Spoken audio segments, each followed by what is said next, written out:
Cette chaise va me saouler, putain. Hey, c'est les This My Sisters. Aujourd'hui, je suis très contente de vous retrouver enfin sur cette chaîne parce que ça fait un bail, on n'a pas filmé avec Pélo. Aujourd'hui, comme vous le voyez, on se retrouve pour une vidéo storytime. Tu mens ou tu ne mens pas. Le concept est simple, les abonnés fidèles le connaissent déjà. En gros, Nini de son côté, elle m'a raconté une storytime et moi, par la suite, je vais devoir deviner si elle est fausse. Ouvrez! La storytime de Nini, sachez qu'elle l'a filmée il y a déjà maintenant plusieurs mois, c'est-à-dire qu'on était peut-être en mai ou avril, je sais plus trop. Et sachez que quand elle filmait cette vidéo, parce qu'il y en a qui vont reconnaître, quand elle filmait cette vidéo, elle était ici. Voilà, ici. Mais moi, j'étais dans la chambre avant de faire du montage, du coup, je n'ai aucune idée de ce qu'elle parle dans la vidéo. Je vais le découvrir avec vous. Avant de commencer la vidéo, je vais juste vous demander de nous suivre sur nos réseaux sociaux. Mon Instagram, c'est Lils-Farcha. L'Instagram de Nini, c'est Diara Nia. Tout simplement, franchement, il n'y a pas plus simple. Et moi, je vous dis à tout de suite après le jingle. Et baby, c'est parti.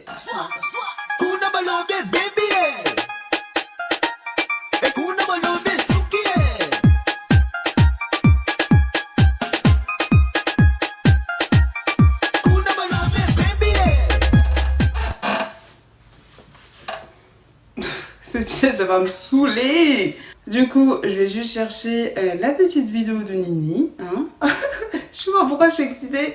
Ah putain, waouh, depuis tout ce temps que j'attends de enfin voir cette fameuse vidéo, vous savez même pas à quel point je suis enfin soulagée. The fuck. Bon, vas-y, on va pas tarder. Qu'est-ce qu'elle a à nous dire, Nini? Calculez pas ma tête. Enfin, si je regarde en bas, c'est normal, c'est parce qu'en fait, je suis sur mon téléphone. Et du coup, voilà. Alors, hello Pélo, MDR, j'espère que tu vas bien.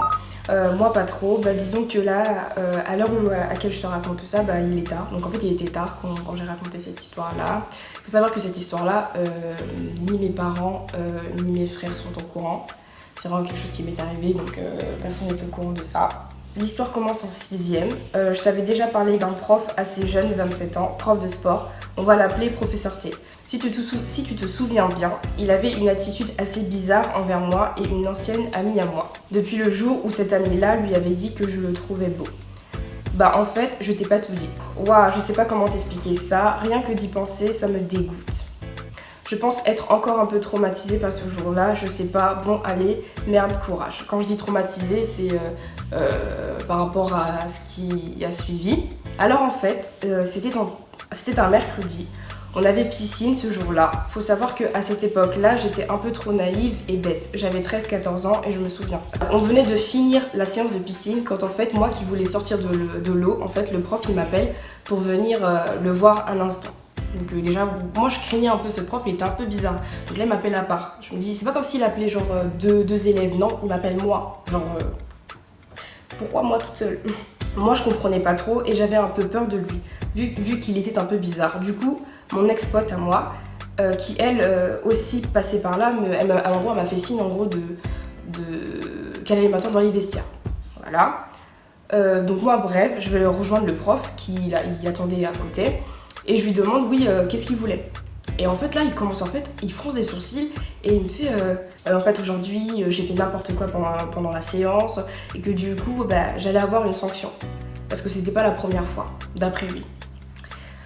Moi, quand il m'a dit ça, je m'attendais à une punition. Comme, je sais pas, genre, faire encore 2 allers-retours de nage ou un truc comme ça. Du coup, moi qui étais du père, je me dirige vers la piscine et il me stoppe direct en me disant non mais en fait tu vas me suivre. Et en plus il était grand de taille, il était archi grand et j'avais 13-14 ans. Il était devant moi et je le suivais. On était arrivé là où il y a les douches, vous voyez, genre dans la piscine il y a les douches et en même temps il y a les toilettes à côté, je sais pas si vous voyez. Et là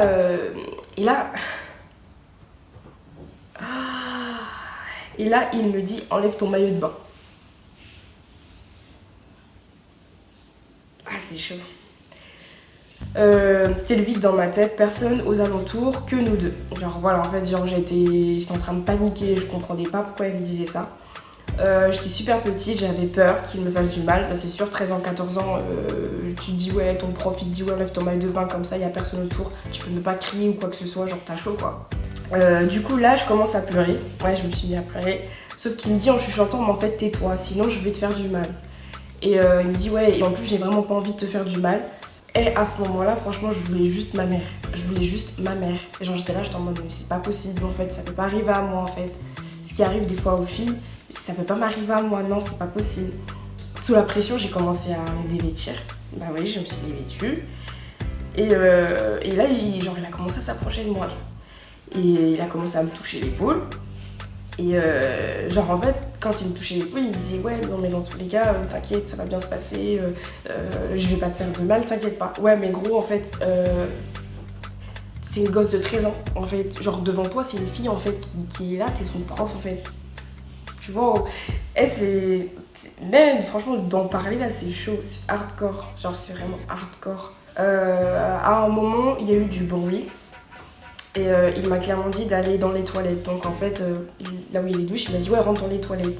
Et c'était un guet-apens. Genre je rentre dans les toilettes, il rentre. Je me dis mais c'est une blague en fait.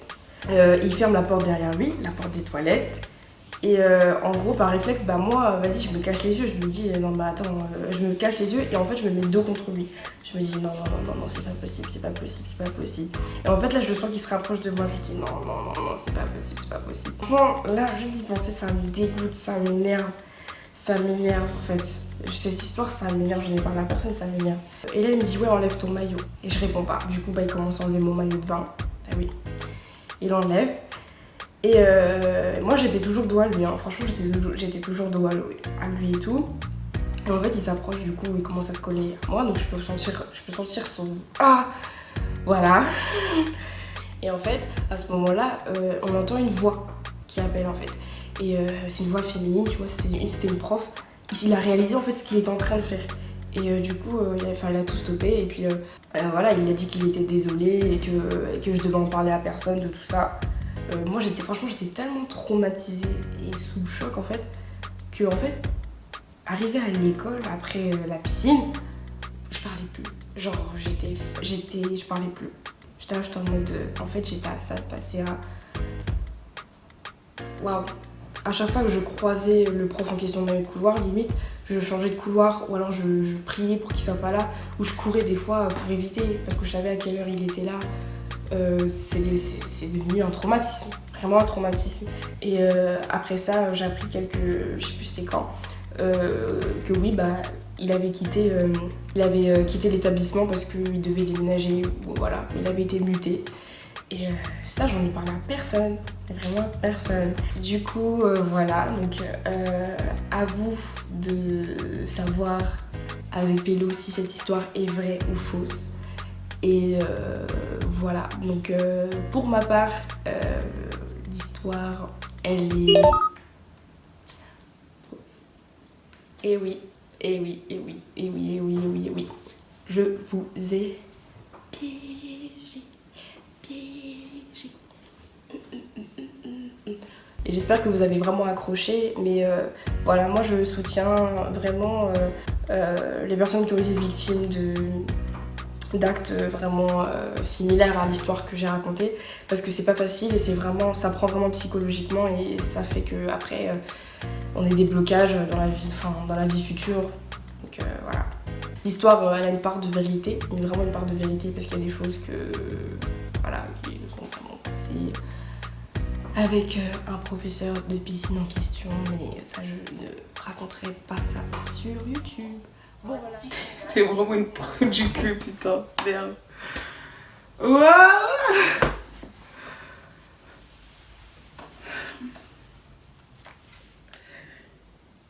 J'ai oublié de mettre pause et de vous donner mon avis, de vous dire si elle est fausse ou vraie avant même qu'elle le dise. Je sais pas quoi dire en fait, parce que moi je suis arrivée, je pensais filmer une vidéo peps et tout machin, et tu commences à croire que ta meilleure amie est passée par ça. C'est horrible comme situation, c'est vraiment horrible. Et je suis passée aussi par la colère en même temps. Je me disais mais comment ça se fait que je le sais pas, tu vois? Comment ça se fait qu'elle me l'a pas dit? Alhamdoulilah, l'histoire est fausse. Et je sais de quoi elle parle, enfin du moins je l'espère. Elle m'avait déjà raconté une histoire, enfin un truc qui s'était passé avec un prof. Mais là je me disais non, là ça devient vraiment grave en fait. Et elle m'a eu à Je suis soulagée, mais du coup j'ai un peu le seum parce que j'ai même pas pu dire si elle était vraie ou fausse, dire ce que j'en pensais. J'ai le seum, je suis en colère. Elle me saoule, putain. Waouh. Et bah waouh. Quand ça va être mon tour là de raconter une histoire là, je vais même pas aller de ma moite. C'est le seum qui bat. Bref, j'espère que cette vidéo vous a plu. N'hésitez pas à nous suivre sur Instagram et tout, etc. Dites-nous ce que vous en avez pensé. Si vous aussi vous y avez cru ou pas du tout. Moi en tout cas, m'a eu. Je le seum. Bisous.